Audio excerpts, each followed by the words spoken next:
Welcome to Indai's Japanese Kanji. Kanji for today.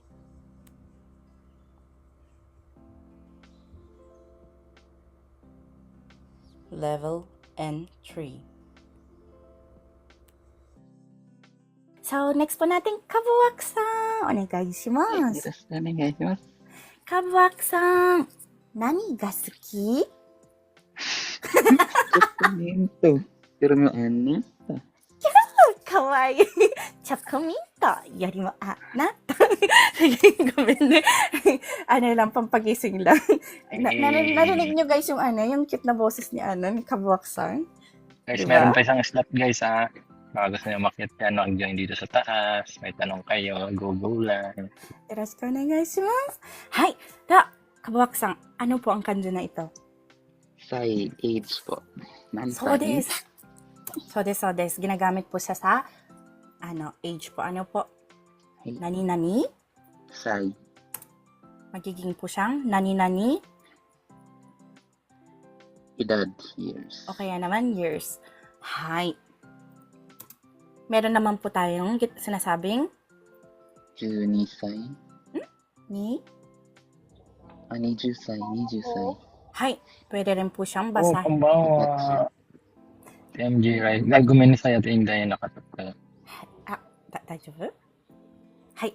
Pag sinabi pong ni Jisai, maaari rin po siyang tawagin na hatachi. Ano po? Sa English, 20 years old. Hai, 20 years old po. Ano po? Hai.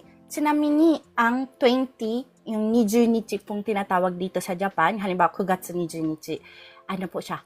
9月20日. 20 naman po ang tawag po dun sa 20 po na yun po. Ano po? Hai. So, pag edad po yung pinag-uusapan, pwede po siyang maging hatachi. Ano po? Touch. Hai. So, sunod po tayo. Gusto ko lang pong i-explain po dito po. Ano po? Ano pa? Yan po. Yan, nakikita ko yan po kapag kensa namin. So, ina-expect ko guys na may magtatanong kung ano ang pagkakaiba ng kanji na sai at sai. Parehas po silang basahin. Sai at sai po. Ano po? Hay, yung kanji po yan. Yung pagkakaiba po nila. Yung i-explain ko po ngayon po. Ano po? Hay. Hay, arigatou gozaimasu. Pag sinabi pong sai, ito pong sai na mas mahirap isulat, mas maraming stroke. Ang sai po ang opisyal na ginagamit para sabihin ang edad. At ginagamit po ito sa mga adult, mga nakatatanda po. Kumbaga professional po. Ano po? Yung sai po na ito sa mga opisyal na bagay tulad po ng pag magsusulat po tayo ng curriculum natin, resume, ito po ang gagamitin po natin na sai. Ano po? Sa edad natin. Hi. So, itong sai naman pong mas mabilis pong isulat, mas madaling isulat. Hi. Ang sai po ito pong sai po ang sai po ang abbreviation letter. Abbreviation letter po hindi po abbreviation lang, kundi abbreviation letter ng sai na mahirap. Hi. Kasi, ito ay maaaring gamitin sa mga bata. Sa mga bata po, ano po, kasi yung mga bata, hindi pa po napag-aaralan ang mahirap na stroke na sai. Napag-aaralan po nila siguro po mga nasa grade 5, grade 6, maybe grade 4. Hindi ko po kasi kabisado, nagbabago po kasi yung kung saan grade po ituturo yung mga kanji po, ano po. So, para po siya po sa mga hindi pa nakapag-aral ng mahirap na sai. Ito po yung ginagamit nila. So, tayo pong mga alam mo naman, may edad na. Ako, ma-edad na po ako eh. Ang gagamitin po natin ito. Ito po kasi ang official po. Ano po? Kasi yung sai po na ito, sa totoo lang po, ang totoo niya pong ibig sabihin ay sai ay saino. Saino means, sa Tagalog, ito ay talento or skills. Ano po? Saino means talento or skills. Ano po? Yan po yung totoong meaning niya. Kaso, napili po siyang sai kasi magka-sounds nga po sila at mas madali po yung stroke para po sa mga mas nakababata pa pong nagsisimula pa lang mag-aral ng kanji. Yan po yung ginagamit po nila. Yun po yung pagkakaedad ng mahirap na sai at kantan na sai. Ano po? May question po? Tensai. tensai. Oh. Tensai da ne. Tensai ka. Yung sinasabi niya pong tensai ganito. Mata machigeta. Tensai. Tensai teki na idol sama. Tensai genius po. Ano po? Ginagamit po siya sa genius. Hi. Wala pang question? Daijoubu ka na?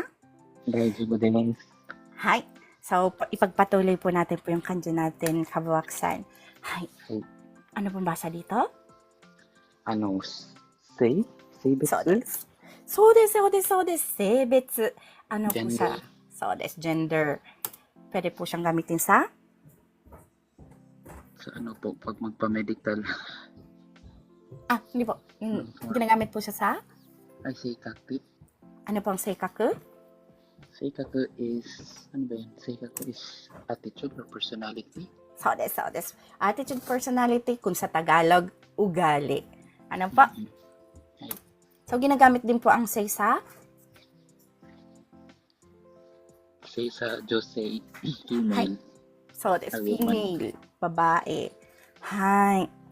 So, guys, Jose po para po sa female woman, tulad po ng sinabi po ni Kabuwaksan. So, kung halimbawa po yung babae po is grade 1, ano pong tawag sa kanya? Unanoko. So, des, onnanoko des. Onnanoko means girl. Ano? Batang babae. Onnanoko po. Ano po? Onnanoko. Hi. Jose po kapag adult na tulad sa atin. Hi. Kung meron po tayong Jose, meron din po tayong Dansei. hi. Ano po ang dansei? Lalaki. Lalaki. Hi. Lalaking, anong klase po siyang lalaki? Oto na lalaki. Pwede nang makagawa ng baby. Joke lang po. Hi. So, ano po yung batang lalaki? Ano pong tawag? Ano pa? Otokonoko. So, des, otokonoko po ang tawag sa batang lalaki. Hindi po sila tinatawag na dansei kasi bata pa po sila. Yun po yung pagkakaiba po ng dansei at josei po. Ano po? Paano po kapag kambal na lalaki? Kambal na lalaki. Kambal lang po yun, futago. Futago desu ne. Hai. Dansei no futago. Kung adult na po sila. Hai. そうですね。ここまでですね。かばわくさん、また後ほどよろしくお願いします。ありがとうございます。ありがとうございます。So next po natin, nauna po si Miss MJ po yata yung nauna. Sino po nauna po si JC Sang po or si MJ Sang? Si JC Sang pe. Okay po. Salamat po. Hi da! JC Sang, maaari po kayong mag-unmute.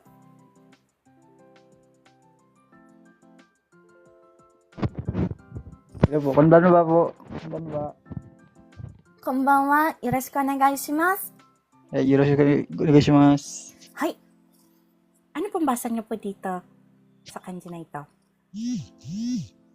Hindi ko pa mabasa. 大丈夫。 Ren. Ren. Ren or? Chureru. Hi, tsureru. Hi, ginagamit po siya sa salitang? Renkyu. Pag sinabi pong thank you, Consecutive holiday. so, sunod-sunod na day off or holiday po. Ano po? Hi. Pag sinabi pong Tsureteiku. tsureteiku, Parang sinama. isasama po. Isasama. Hi. Tsureteiku, from kung nasaan kayo, dadalhin nyo sa lugar ng pupuntahan nyo. Yun po, yung tsureteiku. Isasama. Ano po? Ngayon pag sinabi pong, Tsureteikuru. ano po siya? Sama papunta. Dalhin. Dalhin. So, halimbawa, nandito tayo sa A. Nandito tayo sa A location. Yung dadalhin ko dito sa A location, nasa B location. So, pupunta ako sa B para dalhin yung taong yun. So, tsuretekuru. Yun po, para dalhin po dito sa A location.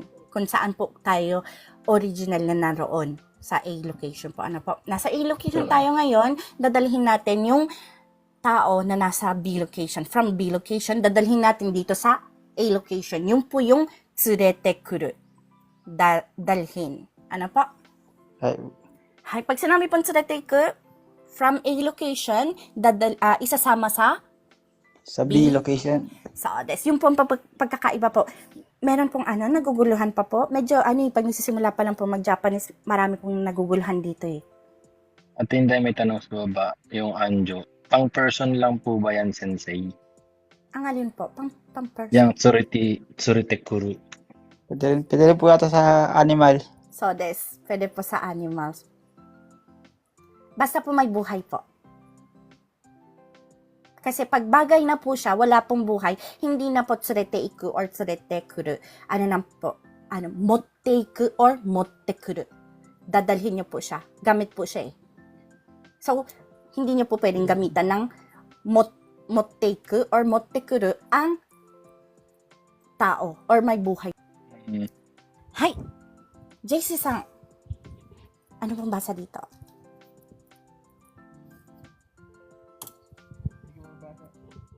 Ang layo po ng boses niya. Hindi ko po mabasa. Ayan na po. Yan, raku. Ginagamit po siya sa, Ranraku. ano po ang Ranraku. ranraku? To contact. Hay, to contact, Komunikasyon. tawag, Tumawag. komunikasyon. Hay. Renraku totte, makipagkomunikasyon. Or, maaari pong tumawag ka. Totte. Hay, renraku suru. Pwede rin pong gamitin po. Ano po? Tumawag. Hay. Hanggang dito na lang po ang ating kanji for today. Maraming salamat po, JC-san. Arigatou gozaimasu. Arigatou gozaimasu. Mata yoroshiku onegaishimasu. Ito po ay cut out from our free entry lesson class. Sa taong 2025, may free entry lesson class po tayo sa TikTok. Tuwing MWF at 8 p.m. Japan time.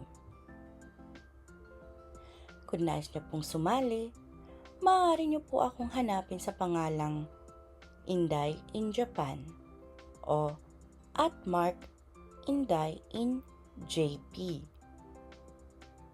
Please follow me and stalk me sa araw at oras na aking nabanggit. Thank you for watching and please continue supporting me, follow me, and share my videos for more contents. Maraming salamat po. Hanggang sa muli.